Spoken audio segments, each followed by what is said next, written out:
Hello LGs, ladies and gents, welcome back to my channel.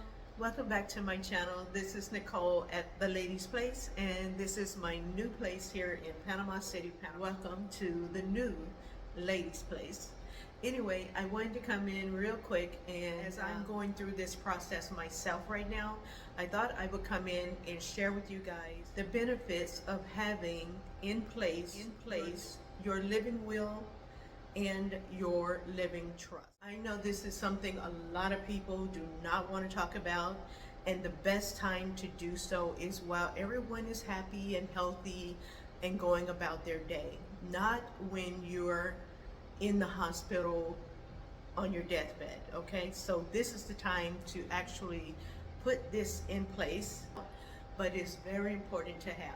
So come and sit with me for a little bit, just for a little bit, and let's chat about the living will and the living trust process. Hello LGs, ladies and gents, welcome back to my channel. My name is Nicole and you are in the Ladies Place. This channel is where I talk about everything from early retirement, Social Security, and living abroad. And in that midst is also about estate planning, because of course we are getting into that age group where, you know, we're on the other side of our lifespan. Let's just call it what it is. I am 62 years old, or should I say young, and my husband passed away at the early age of 59. And so I wanted to come in and share my experience of that process when my husband did not have a living will, nor did he have a trust. And hopefully this video will help you see the importance of creating a living will and or a living trust for your loved ones. So let's just go right into this topic and see what's the difference between those two. Do you need them both, or can you do one that encompasses, or can you just have one that encompasses everything? Let's find out. Estate planning sounds like a daunting task, or that sounds like something just for the rich, but it isn't. It's all about securing your legacy and making sure your will is done when you are sick or incapacitated and you cannot speak for yourself. Back in 2019, when my husband spent 7 months in the hospital, the first 2 months he was incapacitated. He was on a living machine. He could not speak for himself. He could not write. He could not communicate with us. That was very difficult. Very, very difficult for him and for me and my children. We tried everything. We brought in whiteboards. We brought in tablets for him to type on. He could not do any of those things, and he was very frustrated. I know he was, because you could see it in his eyes that he was trying to communicate something to us, but we had no idea what he wanted, what he was trying to say. I'm pretty sure one of the first things he wanted to know was what the heck is wrong with me, you know, because he went to work on Thursday morning. He ate his breakfast, and before his breakfast could even digest, he was being rushed to the hospital. And we just thought it was food poisoning. You know, we thought he ate something and it disagreed with him, and it was going to be food poisoning. But unfortunately, once they got him into the ER, the resident there said that they needed to keep him overnight because it looked like his stomach was expanding. And so of course I was 2 hours away. I was in Charlotte and my husband worked in Augusta, Georgia. And so I was already on the road by the time they contacted me. with no clothes, nothing. I was just going to go down there because, again, I thought it was food poisoning. But unfortunately, it turned out to be something very much worse than food poisoning. I stayed with him. I stayed in the hospital with my husband overnight so that we could find out the next day what was going on. And they said that his stomach was still expanding. So they had to go in. Basically, they saying they had to cut him open because they don't know why his stomach was doing that. And so, of course, that's what they did. Once they cut him open, that's when basically all hell broke loose. Once they did that, once they went in, my husband flatlined. All of his organs were inflamed, enlarged, swollen, and that was causing, and that was why his stomach was expanding. They were able to resuscitate him twice because he flatlined twice, and they were able to get him stabilized, but unfortunately they had to leave him open because of the expansion of his organs. There was just no way they could sew him back up. Plus, his pancreas was the issue. His pancreas had died on both sides, and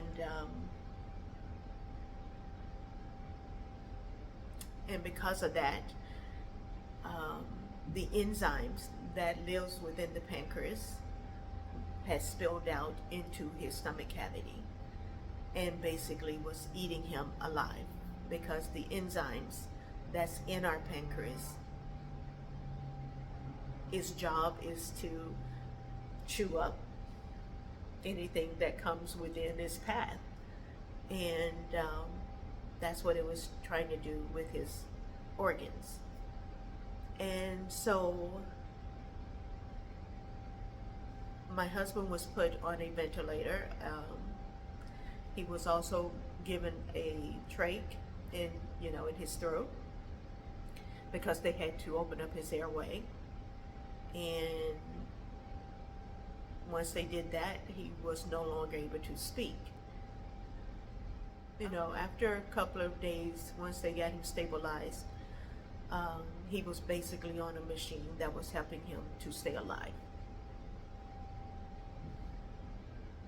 So I'm saying all this is because that happened like out of the blue. We had no idea that he had any kind of issues with his pancreas. We knew he was diabetic. We knew that he was, had high blood pressure and cholesterol and those things.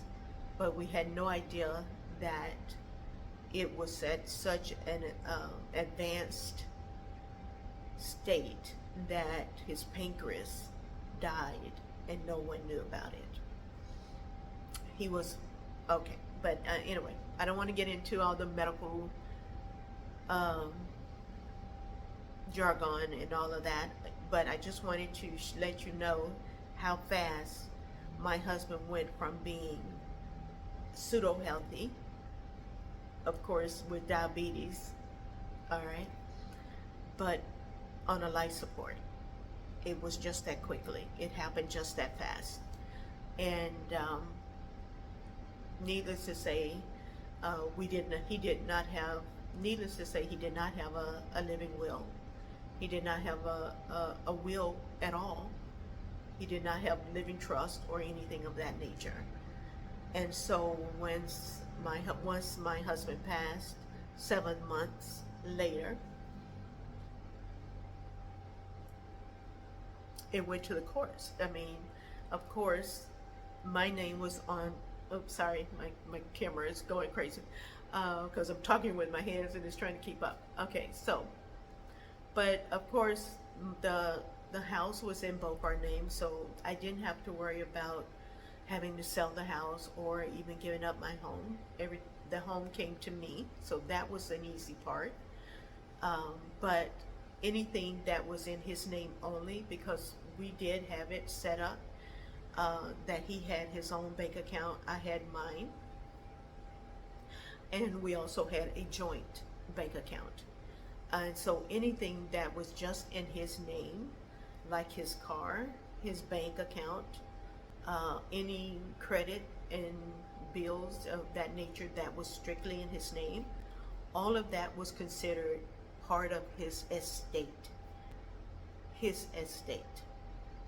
And of course, I was to be the first to get my portion of the estate, and then the creditors can then come in and claim the rest. But because my husband did not have a will, did not have a living will, or a living trust, we had to hire an attorney because it had to go to probate. And that, you guys, was a nightmare. But the attorney that I had to get, you guys, if they pick up a pencil or a pen, if they pick up a pen to write you anything, that's a charge. If they send you an email, that's a charge. Of course, when they have to represent you in court, that's a big charge, okay? Having a living will, having a will and a living trust are key components to your estate planning. It's a must-have if you want to relieve your family of unnecessary legal fees and actions. And so I wanted to come in and just talk about the differences between those three elements, okay? The living will, the living trust, and a will. Those are totally different things with totally different purposes. Let's first talk about the living trust, okay? All right, so let's first define what a living trust is. A living trust is just a legal arrangement where you place all of your assets during your lifetime. My living trust, I have my villa and all of my 401ks, my annuities. You can also put in your bank account, anything that's an asset that you want to protect, then you can put that into a living trust. And a living trust means that while I am living, I still have, now there's two types of living trust. You can have a revocable living trust or an irrevocable living trust. Today I'm just discussing the revocable living trust because that's the one I'm working on. Because as I'm living, I want to secure my assets into this trust, and but at the same time maintain my assets as the trustee. So for a living trust, you need to have a trustee and you need to have beneficiaries. So for me, I am my own trustee. My son would be my trustee when I transition, but he will also be part of my beneficiary. So my son and daughter will be my beneficiaries, okay? So that's the living trust. Once I transition, then my son will take over as the trustee of my assets, and he will then do what I have stipulated in my trust for him to do with my assets.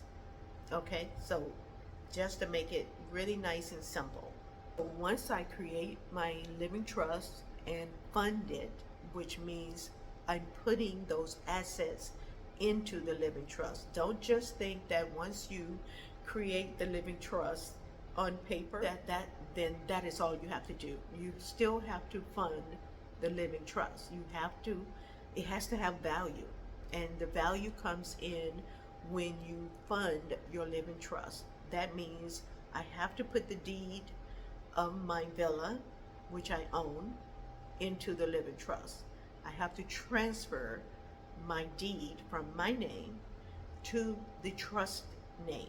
So my trust would be something like the family trust. And so now my deed, instead of having my name on it, it will have the family trust name as the deed owner. Okay, does that make sense? And so once you fund it, once you transfer all of the assets that's in your name into the trust, then all of that now is in the trust and it's in the trust name, no longer in my name, okay, or your name.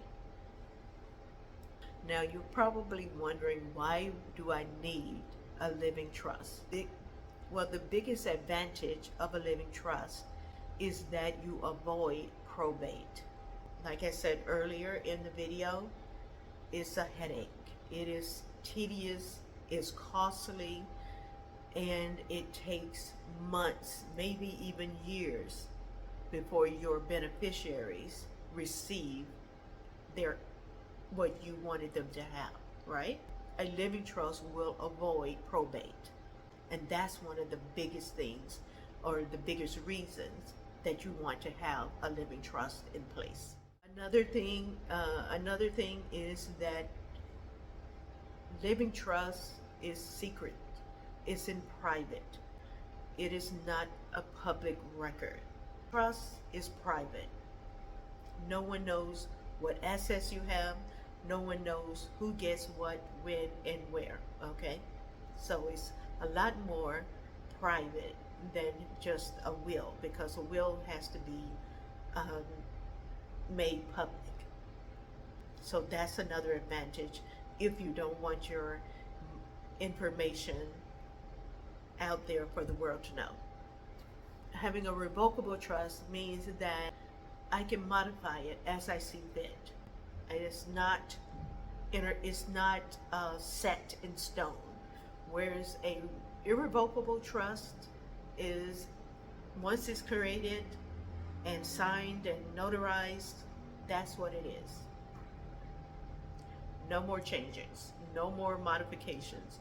You lose control of that trust and it goes to whoever that trustee is for that account. That's putting a lot of trust into your trustee of your trust, if that makes sense. But make sure if you're going to get an irrevocable trust, make sure you can trust your trustee. A living will is a legal document that outlines your wishes for your medical treatment if you become incapacitated or unable to communicate. And that's basically all it is. It's just your voice printed. The main purpose for a living will is to let the medical doctors, the medical staff, know what your desires are for your treatment. Let's say that I'm brain dead, or something where I'm just really not here mentally, or things are just shutting down. My living will tell them to let me go. Do not resuscitate, do not prolong my life, if that's what I wanted, okay? Use every method you can to save me, but just in case I get to a point where I'm just laying there, I'm not conscious of being in this world anymore, then my living will indicate the cutoff point. Okay, I've had enough, let me go, and do not let my children or my family sit and suffer trying to make that decision. I want to take that decision. Okay, calm down. I want to take that decision out of their hands and let the medical staff know that this is my decision. what I want you to do when I'm in that state. And they will only use this living will when I am in that state of, not being able to communicate or incapacitated. That's when the living will kick in, because now I can no longer say verbally what it is I want them to do. So in one is so in one state, I am happy my husband did not have a living will, because the doctors were asking me if I wanted them to continue rinsing out his stomach cavity to remove the enzymes that was eating him alive, or if I wanted to let him go. Those were my choices. Um, they said that he had a 20% chance of survival, and at that time we all thought 20% meant that he had 20%.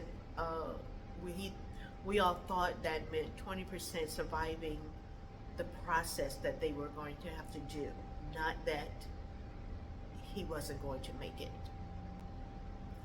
But at that time, because we thought it was the process, we were like, do whatever you need to do to maintain his life. And had he had a living will, knowing my husband, he probably would have chosen to not continue the process. So we were able to have at least 7 months more with him before he passed. So there are some benefits to having that in place, and then of course there's some cons to having it in place as well. So now we can get into the will part, and I'm running out of time, but now we can talk about what a will does. And now, of course, most of us know a will is just another legal document that tells us, or tells those who are handling our final wishes, because now we have passed, we have transitioned over, and we're no longer in this world. And the will kicks in then, because it will tell our, last but not least, of course, is the will. The will is basically your final say after you have transitioned. It lets your executor, that's the person who will be taking your will and executing your wishes, it lets them know how to divvy up your assets. The will can encompass your living trust, so that whatever is that trust is now what your wishes are. The executor of the will would then contact the trustee of your trust and say, okay, handle her business, okay, take over and do what's in the trust. Do you need the will if you have a living trust? I don't see why you would, because the living trust basically handles everything. The will, if you have a will and maybe you don't want to pay the cost for a living trust, and you just want to have a will that says, give my money to a charity, or to, if you have no children or grandchildren, then you would probably want a will and say, donate to my favorite trust, my favorite charity, or something to that effect. But or give it to my dog or something. People have done that, believe me. But do you really need a will if you have a living trust? We'll talk about that next on my video, on my channel. I'm running out of time now, but hopefully this was helpful to you guys, and get you to thinking about the whole estate planning part, getting you thinking about the whole preparation of what it's like um, to plan your estate out completely. Don't leave this part out. I was watching a video, and Denzel Washington was quoting that in the beginning we learn, in the middle of our lives, in the beginning of our lives we're learning, in the middle of our lives we're earning, and at the end we're returning. So this is the return part of your earnings and your learning, and this is a very big part that we should not negate. So do it now while you're still nice and healthy, and then when your time come, not if but when your time come to transition, you can rest easy, and your family also can make your transitions a smooth one and lessen the burden that they have to bear on this side. Thanks for watching. You guys be blessed and a blessing. I will see you in the next video. This is Nicole signing off for now. Bye bye.